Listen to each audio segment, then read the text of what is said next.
Galing, ano? Ayan yung sabi ng ating Panginoon Jesucristo. And so, He predicted that the temple will be destroyed. Kaya yung mga disciples, sabi niya, nagtanong-tanong, anong sinasabi nito? Ang sabi niya, and so, lumapit si Peter, the leader of the tribe. Sabi na natin, leader of the band. Anong sabi niya? Lumapit kay Kristo, Lord, kailan ito mangyayari? Ano yung tinatanong niya na kailan mangyayari? Yung sinabi ni Kristo na yung templo ay masisira. At ni isang bato, walang matitira na nakatayo. Yun yung unang question. Yung pangalawa, kailan at ano ang senyales ng iyong muling pagbabalik? And question number 3, kailan ang katapusan ng mundo? Ayan na. Ayan na. Wag niyong alalahanin yung tinuro sa inyo sa radyo, sa TV na, ayun na, yung mga lagim. World War III. Ayan na yung, ayan. So, kalimutan nyo, sapagkat hindi yun yung context ng Matthew chapter 24. Now, yung tatlong katanungan na ito will be answered sa Matthew chapter 24. Yung unang tanong ay yun yung unang sasagutin. Kasi yun yung unang tanong eh. And so, hindi lahat sa Matthew chapter 24 ay tungkol sa muling pagbabalik ng ating Panginoong Jesucristo. Sapagkat yung unang tanong, kailan masisira yung templo ng Diyos? Pertaining doon sa Jerusalem Temple. Next. Ayan, so ilista nyo yung tatlong katanungan na yon. Kailangan alalahanin nyo, huwag nyo kakalimutan. Baka mapag-jumble nyo, mahirap. Ayan, dito mga kapatid, ang sabi ng ating Panginoon, sinagot niya yung unang katanungan sa verse 4 hanggang doon sa verse 35. Mahaba yung sagot. Sinagot ng ating Panginoong Jesucristo in an apocalyptic manner. Yung kanyang pagsagot doon sa katanungan nitong si Pedro. Ngayon, tanungin natin, bakit kaya apocalyptic yung pagkasagot ng ating Panginoong Jesucristo? Ayan, bakit kaya apocalyptic? Sapagkat bakit? Ang ibig sabihin ng apocalypsis, ito ay hidden. Tinago yung sagot. Sapagkat bakit? Para nang sa ganon, yung makakaalam lang ay yung mga merong pananampalataya sa ating Panginoon. Sapagkat bakit? Kahit malaman ng iba, hindi naman nila paniniwalaan. Ang sabi ni Kristo, huwag mong itapon yung pearl doon sa mga baboy. Ang sabi niya, huwag mong itapon yung pagkain mo doon sa aso. Di ba? Yun ang sabi nung Sumagot yung naalala nyo na yung pinag-aralan natin ng mga previews sa Matthew. And so, dito, sabi niya, magkakaroon ng mga false na Kristo. Hanggang ngayon nga, mayroong false na Kristo eh. Dalawa nga eh. Yung pinakasikat nga, nasa Pilipinas eh. Diba? Sino ba yung false na Kristo na kilala nyo? Diba? Marami. Ako marami. Yung isa na nandun sa abroad eh, pobre lang eh. Pero yung nandito sa Pilipinas, naku. Ang yaman. Inigaluhan pa si Duterte ng isang eroplano. Inigaluhan niya si Duterte ng eroplano eh. Ayan. So, makita mo. But even before, hanggang noon pa, panahon pa ni Kristo, sabi niya, meron na mga nag-claim na sila ay Kristo. Next. Ano pa? There will be earthquake. You remember the earthquake in 1990? July 19? Tama ba? 16 pala. July 16? 1990? Diba? Yan lang, Session Road noon. Diba? Ganda na ngayon eh. Daming building eh. Sa Portabagan. Yan yung, tama, St. Vincent. Sa may kakalsada, sa Gilian, hindi ko nakita, ay hindi ko nakuha yung hotel, Hyatt Hotel. Yan. Yan. Malabo kasi yung makaluma, black and white. So, hindi ko nalinagay. Ayan. So, makita nyo, ang sabi dito, there will be earthquake. And so, traditionally, pagka yung Pilipino, di ba? Nagkaroon ng malakas na bagyo, puno ang simbahan. O kaya, magkaroon ng malakas na lindol doon sa Bicol, abay, puno ang simbahan. Pero pagka regular days, ay, nako, daming bakante, bro. Puno yung bar.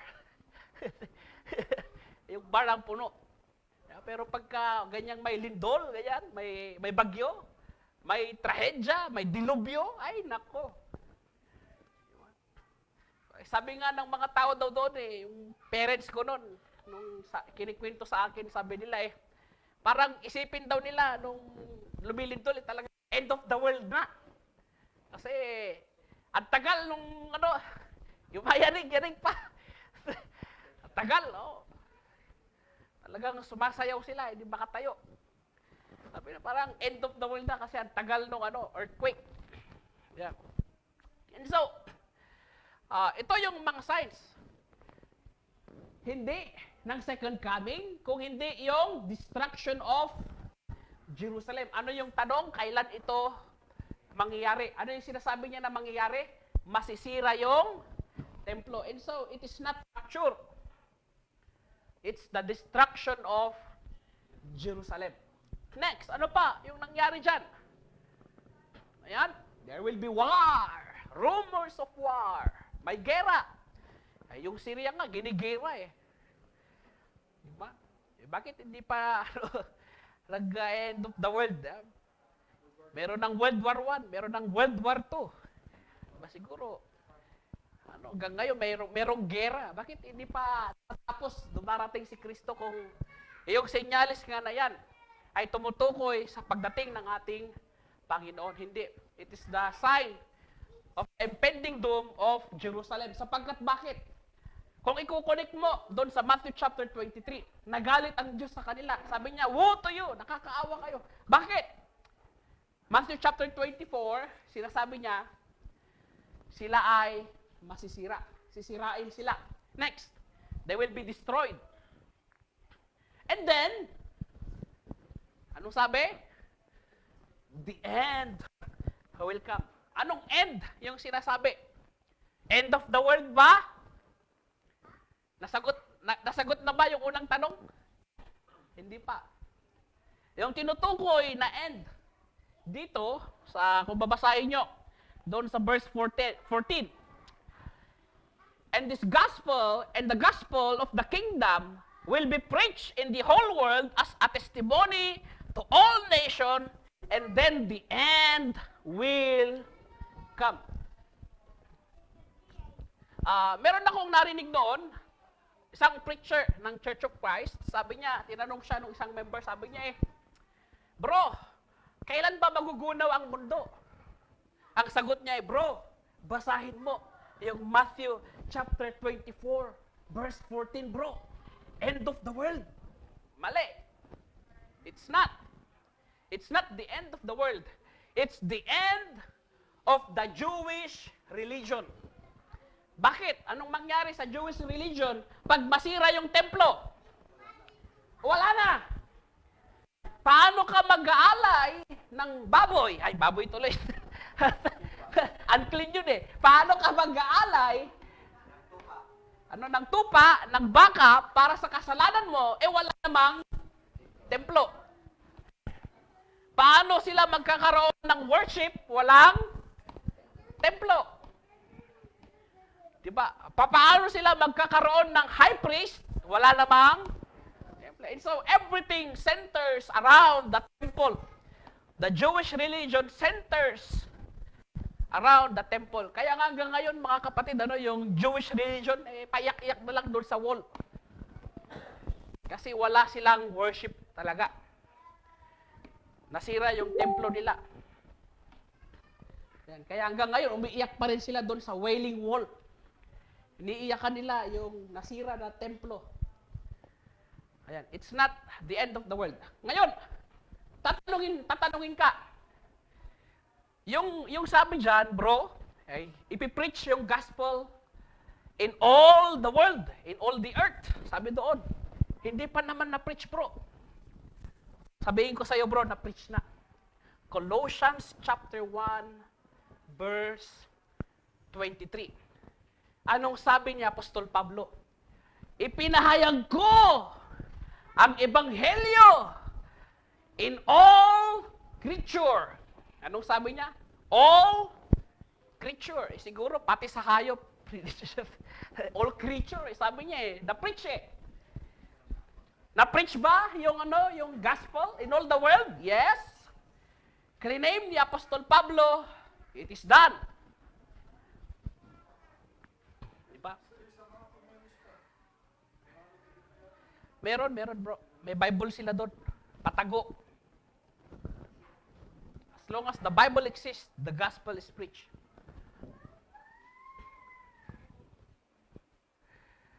Colossians 1:23. Ang sabi niya, i-preach ko. Sabi niya, pinangaral ko.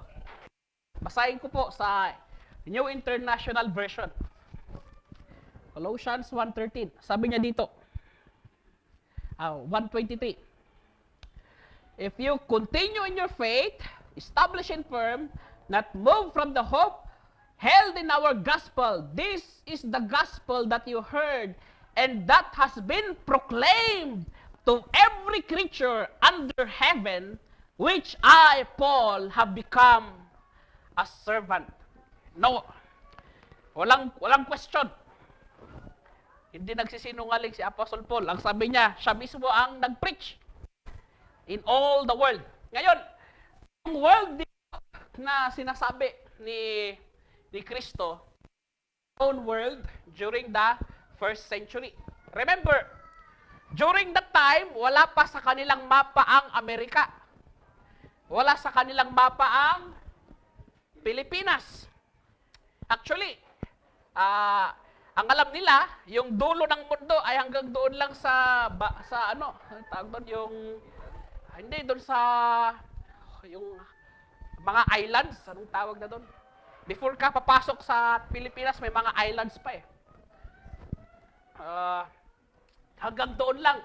Kasi di ba, yung West China Sea or West Philippine Sea ay malawak na karagatan. And so, akala nila, hanggang doon lang yung mundo. Oo, kasi hanggang doon lang. At doon naman sa Amerika, hindi nila alam. Kasi hanggang doon lang sa boundary. So, ganun lang yung known world. It's the Bible world. Not the entire world. Kasi kailangan, if you read the Bible, you need to speak their language. Kailangan, ilagay mo yung mindset mo sa kanilang mindset noon. This is the first century, hindi 2016. Kapsat. Hindi pa nila alam na meron palang Amerika. Hindi pa nila alam noon na meron palang Pilipinas. Ayan, ang akala ay the center of the world is in Jerusalem. And doon lang yung mundo nila. Ayan. So, tuloy natin. Na-preach ba? Yes.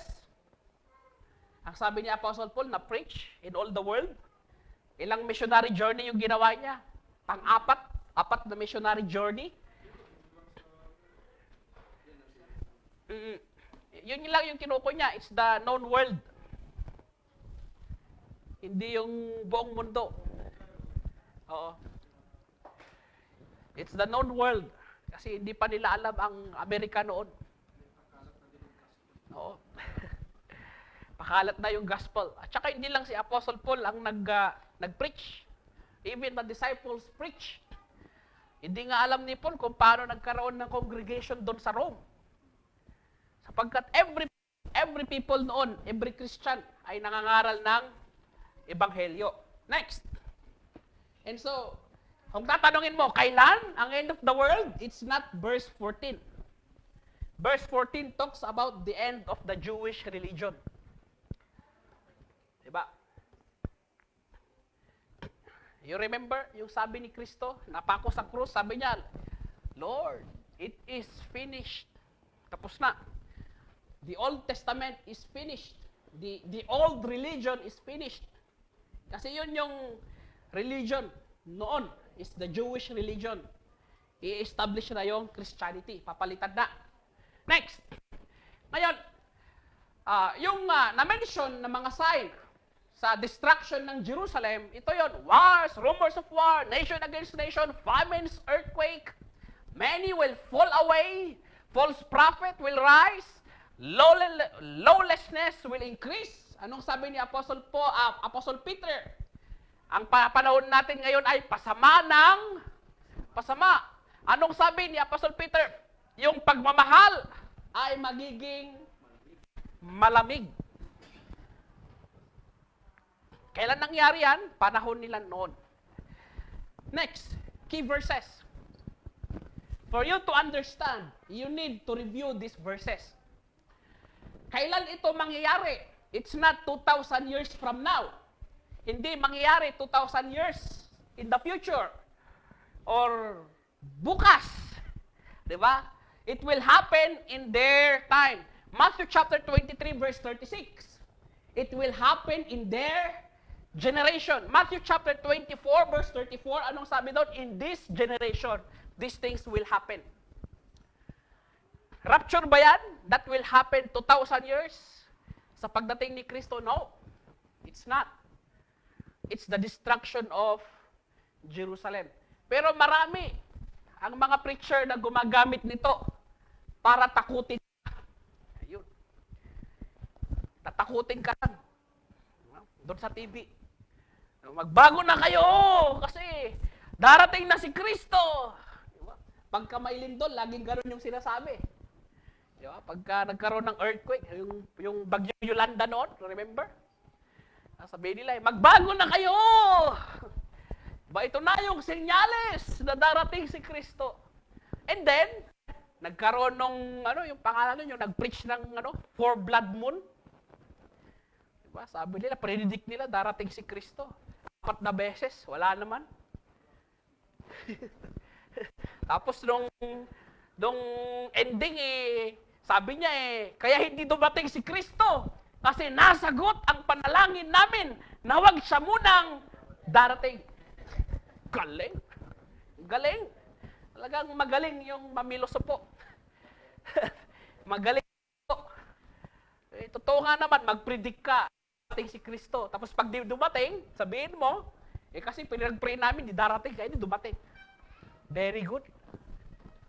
Ayos. Nakalusot ka agad, lumusot. And so you need to review itong mga verses.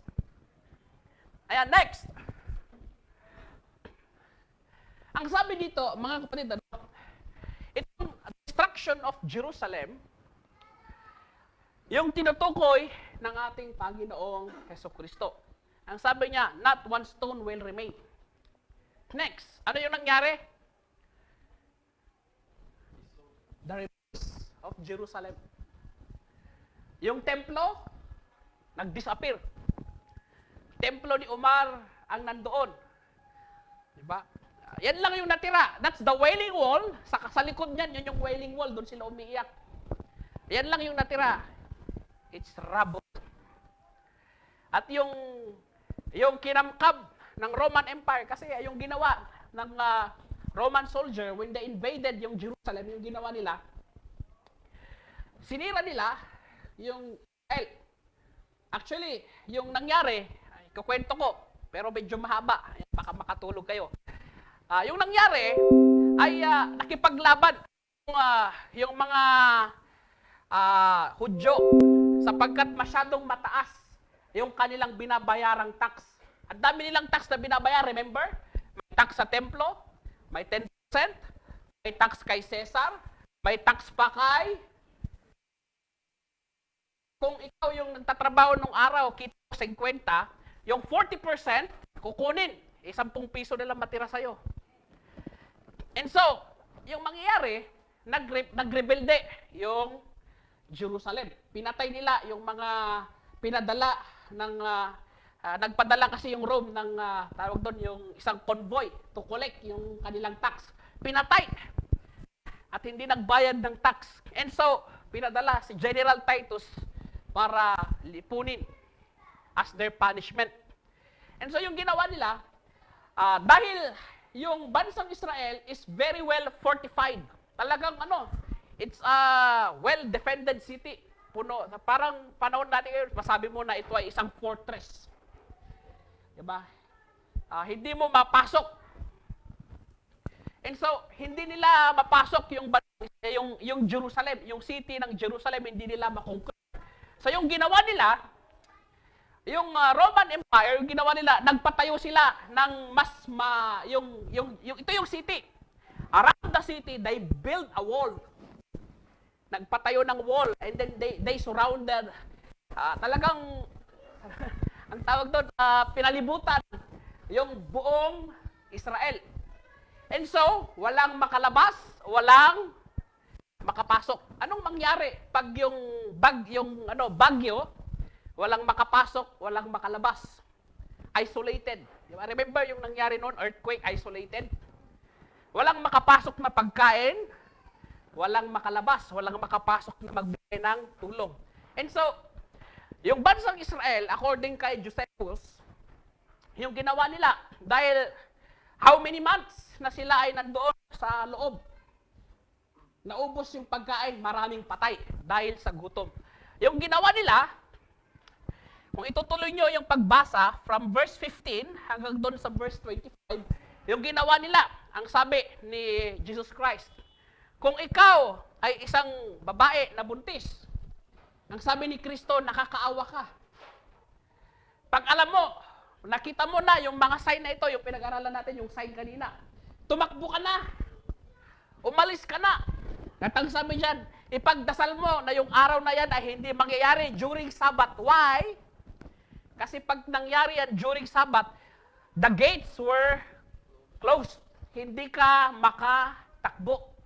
Paano ka nga naman tatakbo? Nakasara yung gate. Diba? Yung wall nila, talagang mataas yan. Hindi mo makyat yan. And so, ang sabi ni Kristo, nakita mo yung senyales, tumakbo ka na. Huwag ka nang bumalik sa bahay mo kung kuhan yung jacket na naiwan. Huwag ka nang bumalik sa bahay at magbaon ng pagkain. Tumakbo ka na, diretso, huwag ka nang babalik. Na-remember nyo yung panahon ni Lot? Anong sabi? Huwag kang lilingon. Diba? Tumakbo ka na. Kung ano yung makere mo, takbo na. Kung ano yung suot mo, yun na. Huwag ka nang magdala sapagkat darating na yung distraction. And so, ganun, yung advice. So, ano yung nangyari? Bakit sinabi na nakakaawa? Sapagkat dahil walang makain, according kay Josephus the historian, yung ginawa nila, ang sabi nung mama, nung nanay, according dun sa 2 chapter 6, verse 27 and verse 28, merong dalawang nanay, sila dahil walang makain, nag-jack and poy sila. Sabi niya, sige, dahil wala tayong makain, mag-jack and poy tayo. Pag talo ka, ang ulamin natin, yung anak mo. Pag talo ako, yung anak ko naman. So, jack and poy sila, natalo, nag-away. Kasi nung hinahanda na yung anak niya, tinago, pero yung siya, inulam na. And so, can you imagine yung pangyayari na yan na kakainin mo yung anak mo? You will eat the crops. Parang sobrang gutom. That actually happened. Meron mga na-stranded sa malayong lugar. Kinain nila yung kasama nila. And so, ganyan yung nangyari sa Jerusalem. Actually, meron pang yung na-discover nila, merong isang tawag doon, yung tunnel. At yung ginawa doon sa tunnel ay doon nagtago yung mga Jewish. So yung ginawa nung mga sundalo na Roman soldier kasi nag-surrender, walang makain, so they opened the gates and surrendered. Kaya lang they were not spared. Hindi sila ni-spare, talagang totally all dead. Yung mga nagtago doon sa balon, nagtago doon sa binuhusan ng oil.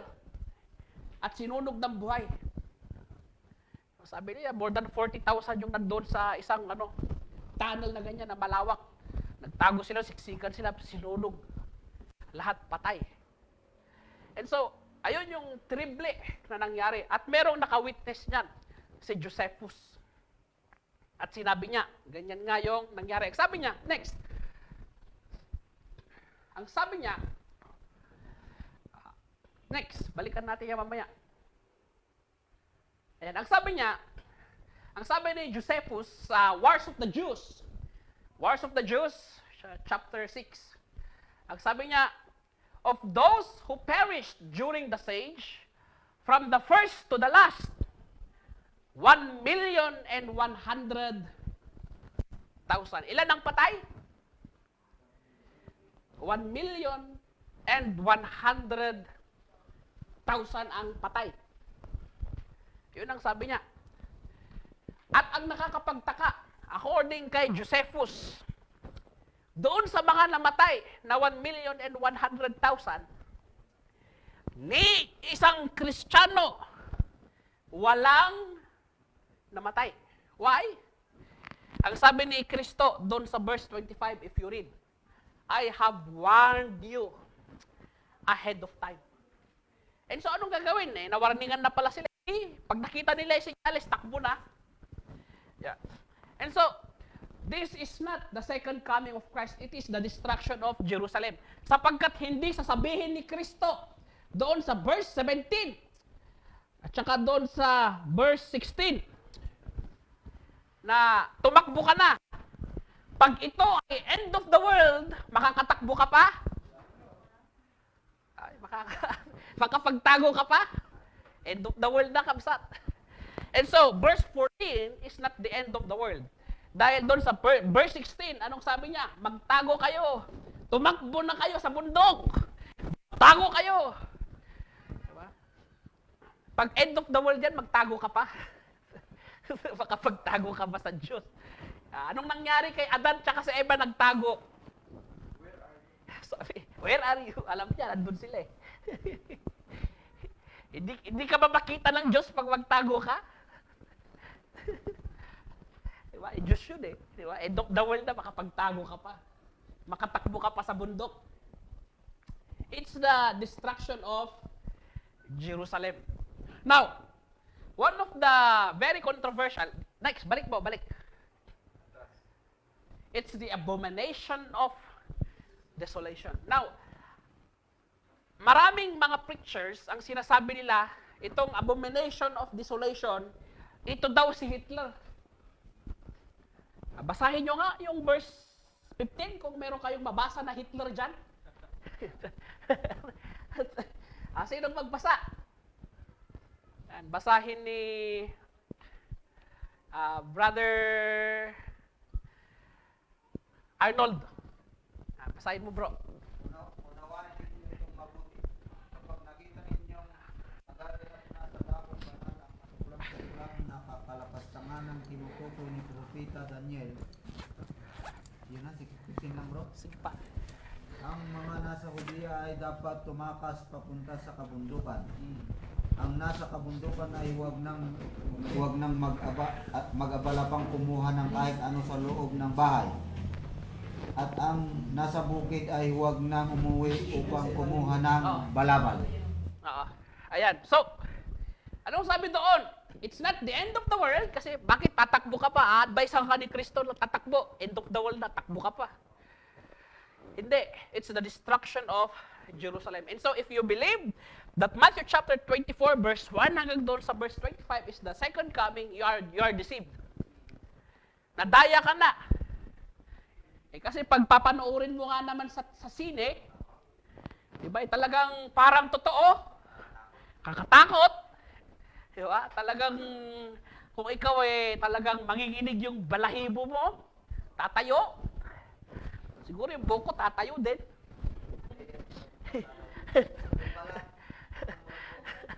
Diba? Pagpapawisan ka ng malamig, ganon. Ganon kasi eh.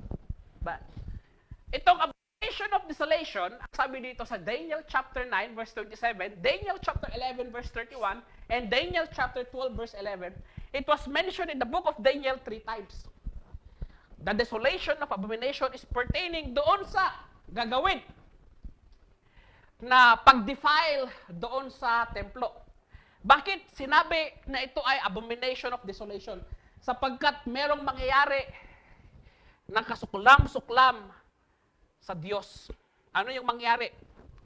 During yung isang hari, si Antiochus Epiphanes, a king of the Seleucian Empire, anong ginawa niya? Doon sa templo ng Diyos mismo, nagpatayo siya ng isa pang templo para sa kanilang Diyos-Diyosa na si Zeus. At siya ay nag-alay ng baboy sa sacred altar doon sa loob, sa holiest of holy, sa loob ng templo. You remember, pig is isa na clean animal during the Old Testament. Hindi pinapayagan ng Diyos na mag-sacrifice ka ng unclean animal sa kanyang pangalan. At binaboy nila. Anong ginawa? Nag-sacrifice sila ng baboy sa pangalan pa ni Zeus, hindi sa Diyos. Pangalan ni Zeus. Nagpatayo ng estatwa doon sa loob ng templo. At ano pa yung ginawa? They forced yung mga pare ng Diyos. Pinilit ng mga Seleucian Empire na sila ay mag-alay ng baboy every week. At maraming mga Hudyo ang ayaw. They refused, and so they were killed. Patay sila. Yan.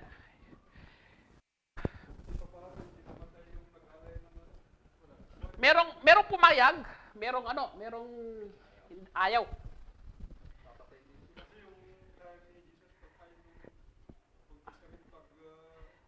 Hindi time ng Old Testament yan. Time ng intertestamental.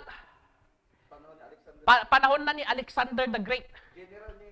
Yan yung tatlo, 'di ba? Yung apat na general ni Alexander the Great.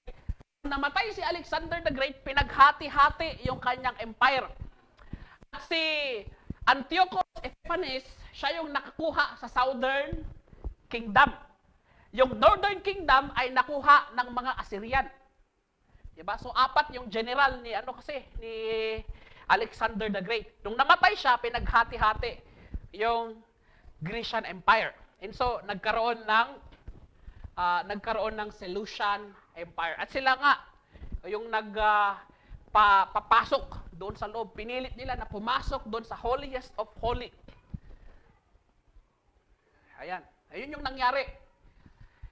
At ang sabi dito sa Luke chapter 21 verse 20, it will happen again. Bakit sinabi ni Jesus Christ yung desolation of abomination sa panahon ni Book of Daniel? Sapagkat ito ay mangyayari ulit sa panahon nila during the first century Christians. And it has happened. 70 AD, nangyari. According sa scripture, Luke chapter 21 verse 20. Ano yung sabi doon? They will be surrounded by enemies. Ano yung ginawa ng Roman Empire? Sila ay pinalibutan. Sinunog yung templo, tinangay, pati bato, tinangay, walang natira. At yung tinangay, yun yung ginamit to rebuild. Para ipatayo yung pinakasikat, hanggang ngayon sikat pa rin, na yung arena. You remember yung Gladiator? Yung arena, yung Colosseum, doon. Yung kinamkam kayamanan, yung kinamkam na mga gamit, yun ang ginamit para ipatayo yung Colosseum ng Roman Empire. And so, hanggang ngayon nakatayo pa yung Colosseum. If you visit yung Italy, mag-pilgrim ka doon, andun pa yung Colosseum. And so, yung mga gamit doon, it's from Jerusalem. Paano nila alam yan? Kasi merong mga sign. sulat. Galing sa, ano yan, yan yung ginamit. Next. So, makita mo, ito pala ay destruction of Jerusalem. Next. Shing. Shing. Wish. Next. Ayan.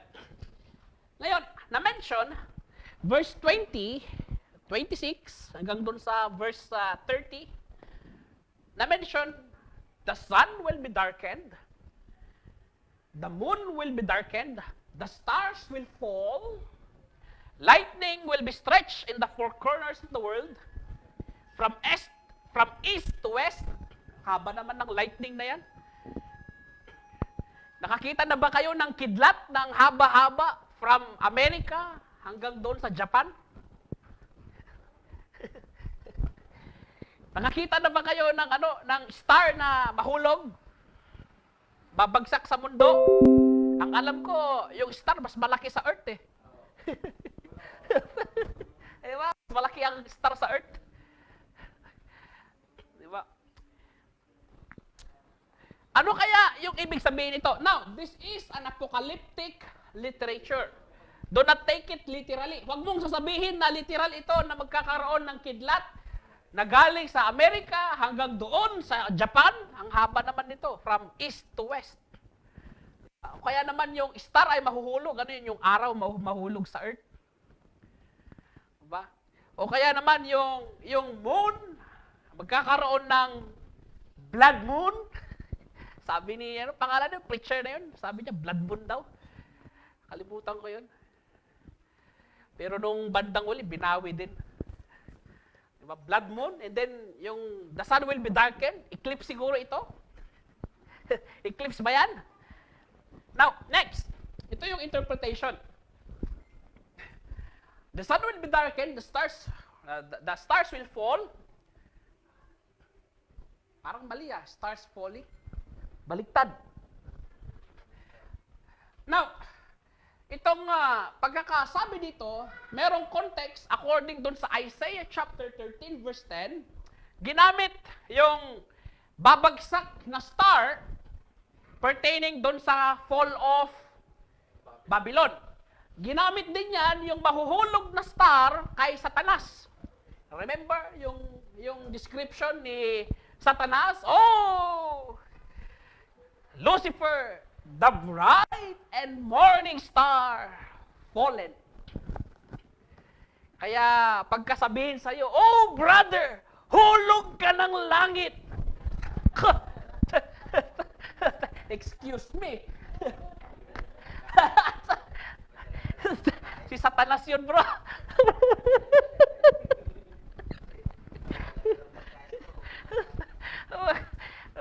Hulog ka ng langit, bro. Ay, nako.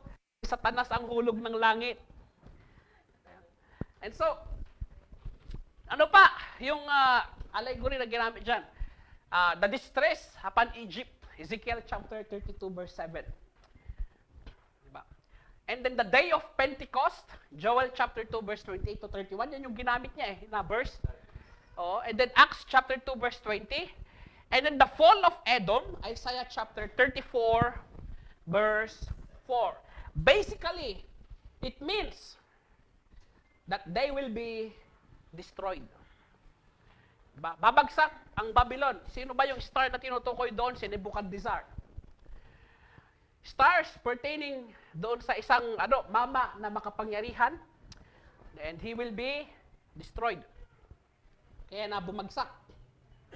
Diba? Si Satanas bumagsak, ibinagsak sa lupa. Ayan, yun yung context niyan.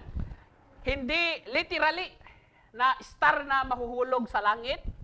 Hindi literal na yung buwan ay magdidilim, eclipse. At hindi rin literal na yung lightning will stretch from America to Japan or from Japan to America, hindi, or from North Pole hanggang doon sa South Pole. Haba naman ng lightning yan. Basically, it means warning. Winawarningan sila. Sapagkat ito, yung mga apocalyptic literature. Pagka sinabi natin na apocalyptic literature, lahat ng symbol merong meaning. And so that's the meaning. They will be destroyed. It gives them a warning. Na-mention din yung yung verse 27 hanggang doon sa verse 28. Ang sabi doon, yung vultures will gather, Ezekiel chapter 32, verse 7 to 8. Ano yung meron doon? You remember? Pag merong patay, anong meron? Ha? Ano bang kinakain ng vulture? Patay. And so, every time that war will happen, anong mangyari? Yung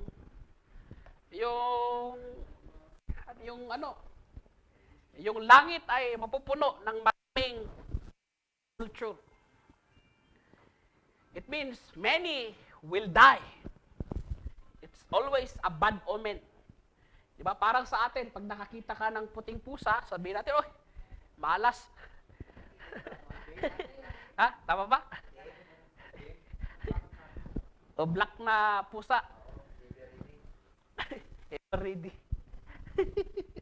Ayan, bad omen. So, ayun sa kanila, it means bad omen. Ayan, yun yung ibig sabihin. Something terrible will happen. Basically, yun yung ibig sabihin nun. Hindi literal na magkakaroon ng eclipse, babagsak yung bulalakaw, then magkakaroon ng lunar eclipse. Ayan. And so, ituloy natin. Next. Na-mention din yung coming on the clouds. Basically, ito yung apocalyptic symbol na laging ginagamit pertaining doon sa muling pagbabalik ng ating Panginoong Hesukristo. Ayan. Bakit mention yung muling pagbabalik ng ating Panginoong Hesukristo? Basically, pagka ikaw ay nandoon na sa panahon ng darkness, binibigyan ka ng hope ng Diyos. And so dito, dahil sa sobrang pagdurusa na mararanasan nila, kaya mention yung muling pagbabalik ng ating Panginoon para nang sa ganon mabigyan sila ng comfort. Sapagkat bakit? Bakit kailangan nila ng comfort? Basahin nyo yung verse 21. Gaano yung paghihirap nila dyan? Bakit kailangan nila ng comfort? Diba? Gaano katindi yung kanilang paghihirap? Sabi dito, for there will be a great distress, unequaled from the beginning of the world until now, and never to be equaled again. Many people will say, this is the great tribulation. There is no such thing as great tribulation. Ito na yung great tribulation. Diba? Yung sinasabi kasi ng premillennialism, yung great tribulation will happen after ng pagdating ng ating Panginoon Jesucristo or before. Sila nga mismo nagtatalo-talo. Meron silang sinasabi na mid, pre, tsaka post-tribulation. After daw ng 7 years ng tribulation, darating si Kristo. Or before ng 7 years na tribulation, darating si Kristo. Or yung mid naman, sa kalagitnaan, yung 3 1/2 years na tribulation, darating si Kristo. And then magkakaroon pa ng 3 1/2 years na paghihirap. Yun yung kanilang interpretation dito sa Matthew chapter 24, verse 21. Pero, babalik na rin natin yan. Hindi yan yung explanation. Explanation, ang sabi ni John the Beloved, sa Revelation chapter 1 verse 9, ang sabi niya, I, John. Anong sabi niya? Kasama nyo na naghihirap sa tribulation na ito. And so, tribulation will not happen in the future. It is already happening. Nangyayari na. Sino ba sa atin ang walang problema? Problema sa buhay. Diba? Siguro nga, pagkatapos ng December 25 na ito, marami ng problema. Saan kaya ako makukuha ng pambayad? Diba? Nangutang ng panganday. Sabi, saan kaya ako makukuha ng pambayad nito? Diba? December 25 lang masaya eh. Pagkatapos problema na naman eh. Talaga, lalo na pagkatapos ng January 1, ano? Saan kaya ako makukuha ng pambayad nito? Ubus na yung 13-month pay. Ayan. Problema na naman. Ano? And so, ito mga kapatid, ano, it will not happen in the future. It is already happening. Kaya ang sabi, Revelation chapter 2 verse 10, kung sino man ang magtitiis hanggang wakas, ay siyang maliligtas. And so, ganun din yung sinabi doon sa Matthew chapter 24. Those who endure will be saved. Kung sino ang magtitiis, sila ang maliligtas. So, kung hindi ka magtiis, hindi ka maligtas. Diba, kailangan magtiis ka. Yan. So, hindi yan rapture. Wala kang mabasa na rapture dyan. At hindi mo rin dyan mabasa si Pope. Sabi nila, si Pope daw yung abomination. Tsaka si Hitler. Wala namang pangalan dyan na Hitler. Binasa ko, walang Hitler dyan. Next. Now, starting from this verse, nagpalit ng tono ang pananalita ng ating Panginoong Jesucristo. Kanina, he is speaking sa pamamagitan ng apocalyptic literature. Ngayon naman, siya ay nagsasalita sa pamamagitan ng isang parable. Nagsabi siya ng isang parable. Nag-example siya, the fig tree. Verse 31. Hanggang doon sa verse 33. In-example niya yung fig tree. Di ba? Summer comes, winter comes. Ganun talaga. Diba? Ang ibig sabihin, kahit na darating yung pagsubok sa buhay, di ba? Sabi ni gulong ng palad, di ba? Talagang nasa ibaba, nasa taas minsan. No, ayan. Weather lang, sabi ni No, ganyan. Ang sabi diyan, ang ibig sabihin niyan, hindi tayo pababayaan ng Diyos. Kahit na gaano pa man katindi yung pagsubok natin, He will never leave us. Next. So, kaya sinabi yung second coming para mabigyan sila ng hope doon sa mangyayari sa kanila. Mabigyan sila ng pag-asa. No. Ang sabi niya, heaven and earth will pass away, but my words will never pass away. And so, tinatanong kasi nila yung end of the world nung sabi ni Kristo. Kahit na matapos man ang mundong ito, diba? Hindi matatapos yung kanyang salita. Matthew chapter 28, verse 20. Anong sabi ng Diyos? I will be with you until the end of the age. And so, hindi tayo pababayaan ng Diyos. Basically, binibigyan niya ng hope yung mga tao na magsasuffer dito. Matthew chapter 24. Next.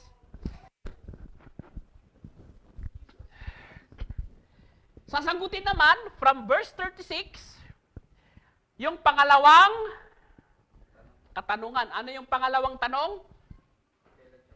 Yung una pala yung sinagot natin. Yung pangalawa, kailan siya muling babalik at ano yung senyales ng kanyang muling pagbabalik. Sinagot ng ating Panginoong Jesucristo, ang sabi niya, verse 36, walang. Pero bakit alam ni Pastor?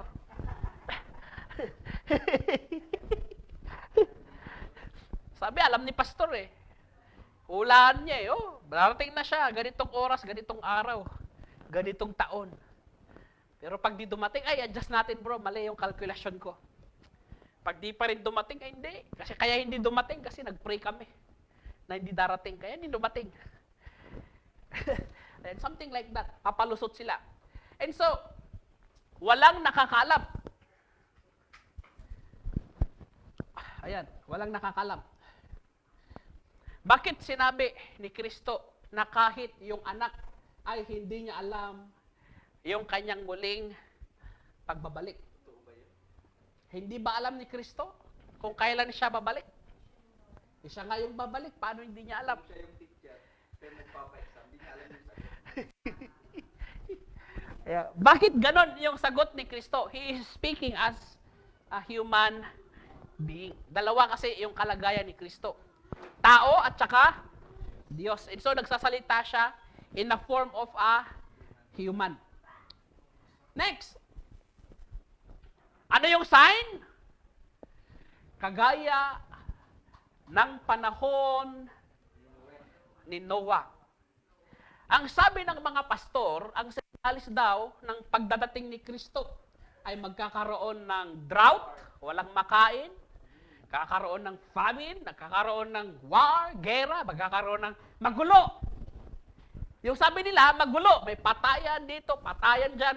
Pero according dito sa Matthew chapter 24, ang sabi doon, like the days of Noah. Sino po ba ang nakakaalam doon sa nangyari sa Ark of Noah? Ano ba yung panahon na ginagawa ng tao? Hindi ba sila ay nagpapakasaya? Nagpapakalasing? Parang ngayon yun ah. Parang ngayon. Maya, baka bukas na, dyan na. Ay, sabi di ba? Yung panahon ni Noah, yung mga tao sila ay nagpapakasaya, nagpapakalasing. Diba? Bigla na lamang dumating na yung dilubyo. Diba? All of a sudden, dumating yung dilubyo. And so, magulo ba? Hindi. Everything is peaceful. Parang akala mo, wala nang darating na pagsubok. Everything is okay. Diba? Parang akala mo wala nang bukas. Parang lahat ay puro kasiyahan na lang. And then all of a sudden, bam, andyan na. Kaya nga, sabi nga natin lagi, yung unang masusupresa ay yung mga Kristiyano hindi nakahanda. Diba? Yan yung nangyari. Yung mga tao nun hindi nakahanda Diba? Siguro December 25 yan. Kasi yun yung time na yung tao, masaya. Walang problema, gano'n. O kaya, January 1, maraming napuputukan ng daliri, gano'n. Ayan.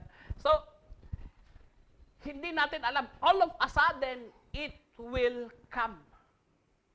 Kailan? Walang nakakalam. Ano yung senyales? Meron bang senyales yung dumating yung baha? Wala. All of a sudden, andyan na. Next. Ang sabi ni Apostle Paul, like a thief in the night. Darating ba yung magnanakaw doon sa bahay nyo? Sasabihin niya, bro, nanakawan kita mamayang gabi. Huwag mong ilak yung pinto. Sabihin ba sa'yo nung magnanakaw yun? Diba? Bro, nanakawin ko yung safe mo. Diba? Huwag mong ilalak yung pinto. Iwan mo yung ilaw nakabukas. Ipaghain mo ako. Ganun ba? And so, ang sabi niyan, yung pagdating ng ating Panginoon is like a thief in the night. No one knows. Kung ikaw yung magnanakaw, magbibigay ka ba ng sign? Hindi pagdating ng magnanakaw, naka-ready na yung police. Diba? Sabihin mo ano ka tanga? Punta ako doon sabihin ko sa'yo, nanakawan kita. Hindi, patay siya. Huliin siya. And so, no one knows. Walang senyales. All of a sudden, it will happen. At yung masama, ang sabi dito sa kwento ng ating Panginoong Jesucristo, nagbigay siya ng isang kwento ng dalawang magkaibigan. Ang sabi niya, itong magkaibigan daw na ito, naglalakad, at dumating si Kristo, yung isa nakuha at yung isa ay naiwan. Ito ba ay rapture? Kamsat? Yun yung sinasabi nila rapture All of a sudden, sino nakapanood yung Left Behind? Sino bang may movie Si Mel Gibson, di ba? Yung biglang nawala, yung pilot, babag sa eroplano. Nicolas Cage pala.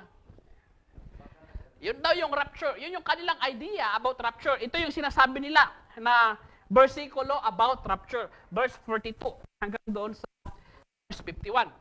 Yung naglalakad, dalawang magkaibigan naglalakad, yung isa biglang nakuha, biglang nawala, nag-disappear. Yung senyalis na siya daw ay kinuha ng Diyos ay yung kanyang damit ay naiwan. Naiwan daw yung damit niya, biglang nawala, and then nahulog yung damit na ganun. Yun daw ang rapture. Yung sabi nila, rapture daw yun eh. Biglang nag-teleport, naiwan yung damit. Ayun, yun daw yung sabi. Ayun ang rapture. Pero hindi. Alalahanin nyo, itong sinasabi ng ating Panginoong Hesukristo ay isang parable. Yung language na kanyang ginamit ay isang parable. Ano ba ibig sabihin ng isang parable? Earthly story with heavenly meaning. Ano yung ibig sabihin nito? Ibig sabihin nito, hindi lahat maliligtas. Siguro ikaw, pupunta sa langit, pero yung katabi mo siguro, hindi. And that's the sad reality. Diba? Lalo na pagka buong pamilya kayo, ikaw lang maligtas, yung iba nandun sa baba. Sinusunog. Ayun yun ang mas malungkot na katotohanan na sinasabi ni Kristo. Bakit sinabi niya na yung isa ay kinuha, yung isa ay naiwan? Yung isa naligtas, yung isa ay hindi. For all you know, baka kaibigan mo yun. For all you know, baka pagdating ni Kristo, baka kapamilya mo yun. Kamag-anak mo yun. At yung mas masaklap, baka ikaw yun. Kabsat. Diba? Maiwan ka. That's the sad reality. He is not talking about rapture. He is talking about salvation. Diba? Sabi ko nga, kahit na sabihin natin na Church of Christ ka, hindi sigurado na ikaw ay maliligtas. Read verse 51. Anong sabi doon? Yung naiwan, saan pinunta? Kung saan merong weeping and gnashing of teeth. Rapture ba yan? No, he is talking about salvation. Pagdating niya, sad reality, merong maliligtas, merong hindi. And so, anong gagawin natin? Next. Anong gagawin mo? Diba? Sabi doon, keep watch. Maghanda ka. Sapagkat hindi mo alam kung kailan siya darating. Ang sabi ni Paul kailangan ikaw ay laging handa. Boy Scout, in season or out of season. Diba? Kailangan lagi kang handa. Diba? Yung panalangin nga nila noon you remember? Yung panalangin ng mga Christians noon, Maranatha. Lord, sana dumating ka na. Pero yung panalangin ng Christian ngayon, Lord, wag! Wag, Lord! Sad reality. First century Christians, they are very, very excited to meet the Lord. Diba? Na darating sa alapaap. Pero yung mga Christians ngayon, takot na takot dumating si Kristo. Diba? Ayaw nyo ba na makita si Kristo? Ayaw nyo ba na makita yung glory ng Diyos? At sabihin niya sa'yo sa Matthew chapter 25, come, my good and faithful servant. Hindi ba napakagandang pakinggan? You are very excited dapat because you are prepared. Pero pag hindi, Lord, teka lang, Lord. Single pa ako, Lord.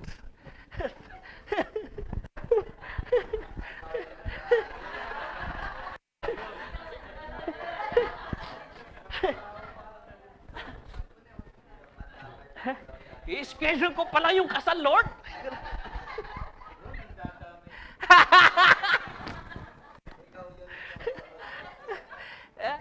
And so, ganon. That's the sad reality. And so, ang sabi ng ating Panginoon, He is coming soon. Magandang hapon, magandang umaga. Baka may tanong.